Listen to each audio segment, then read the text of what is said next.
సమ్మర్లో ఈ చారు వేసుకొని తింటే కడుపులో చల్లగా ఉంటుంది. చేసుకోవడం కూడా చాలా ఈజీ. ఎలా చేయాలో చూసేయండి.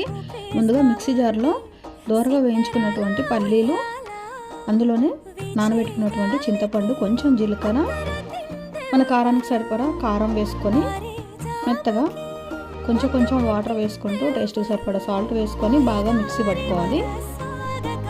ఇలా ఒకసారి మిక్సీ పట్టేసిన తర్వాత ఇంకొన్ని వాటర్ వేసుకొని మెత్తగా పేస్ట్ చేసుకోవాలి.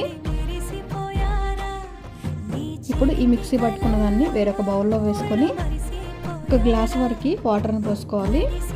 మనం చింతపండు అలాగే డైరెక్ట్ మిక్సీ చేసాం కాబట్టి అక్కడక్కడ చింతపండు ఏమైనా వస్తే తీసేసుకొని ఇందులో మెయిన్గా ఉల్లిపాయ ముక్కల్ని కొంచెం ఎక్కువగా వేసేసుకొని ఆయిల్లో ఆవాలు, జీలకర్ర, కొంచెం కరివేపాకు, ఎండుమిర్చి వేసుకొని పోపు పెట్టేసుకుంటే టేస్టీ రసం అయితే రెడీ అవుతుంది. ఈ సమ్మర్లో చాలా బాగుంటుంది. ఒకసారి ట్రై చేయండి.